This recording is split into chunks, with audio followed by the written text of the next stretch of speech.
Hey guys and gals, Nate here from Nate's Gadgets, and today we are going to be walking through the testing process for the Starlink DC conversion kit available on Etsy right now. When you open your kit, this is what you're going to have. You're going to have a 12 volt to 48 volt step up transformer right here with a power tip attached to these two wires. This is a PoE power over Ethernet injector. This is a swap cable with one stock end and one swapped end. And this is the Starlink Ethernet adapter with a swapped RJ45 end. I also have a Jackery battery here for testing purposes, and I've got a little testing harness over here that we're going to use in just a moment.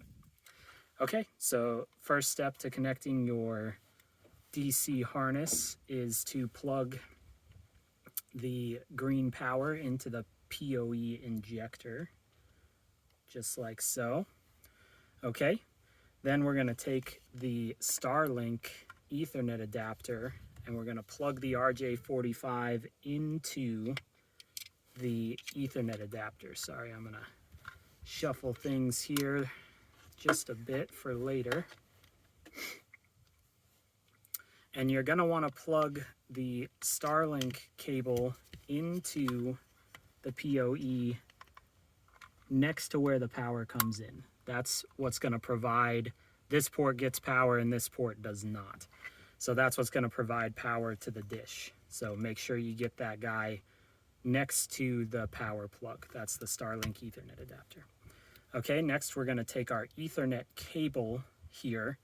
And as you can see, these two ends are different. One end is swapped and one end is not. I usually try to include a piece of tape around the swapped end, but that can fall off during shipping or testing, and I just want to make sure you guys can distinguish the difference. So these are usually clear plastic tabs, and this one here, it says Amazon Basics on it. It's also a clear plastic tab, but it's obviously from the manufacturer, and this one is what's going to go to your router, and this one is what's going to go to the PoE, and it has to be that way. This end can be extended as well as the Starlink end because the swapped cables will just be swapped in the extension, as well as this end. All of these RJ45s can be extended if need be. So I'm going to plug that, again, that swapped end into the PoE device. And then the other end, the Amazon Basics stock end, is going to go to my router. Okay. Which I have off screen right over here. And then I've got my dishy cable. The other end of this cable goes to my Starlink dish. So I'm going to go ahead and plug that into the Starlink Ethernet adapter. This port, the RJ45 port on the Starlink Ethernet adapter, is not going to be used.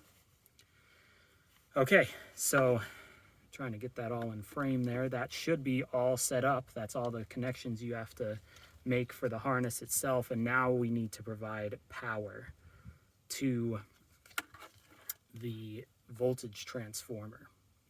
So I've got my, I know I need to get some alligator clips, but for now we're working with what we got here. So I'm going to connect the wires here loosely to, if I could stop shaking like a leaf on a tree.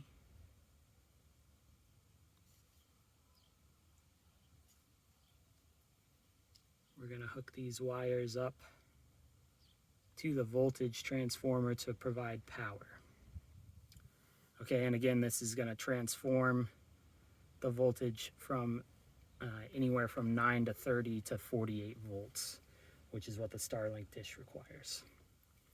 Okay, I've got the other end of my testing harness in here now.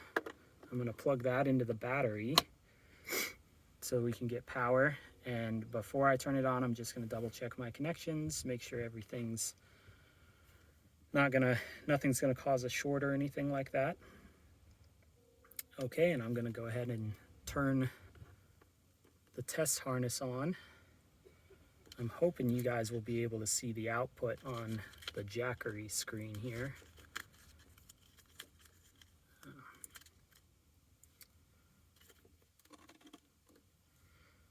Okay.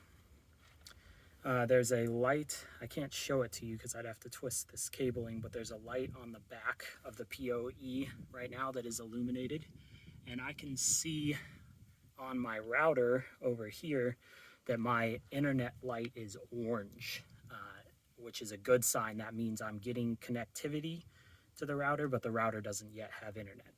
I can also see on the Jackery itself that I'm pulling 33 watts and my router only pulls 4. So that tells me that the dish is kind of configuring and setting up and doing its thing. So I expect my internet light to turn green anytime now, and then I can go ahead and connect my devices and do an internet speed test, or just go to google.com to make sure I'm hooked up. So that's it. If you guys have any questions during install, during purchasing, at any point, we are always here and happy to help. So thanks for watching, and good luck out there.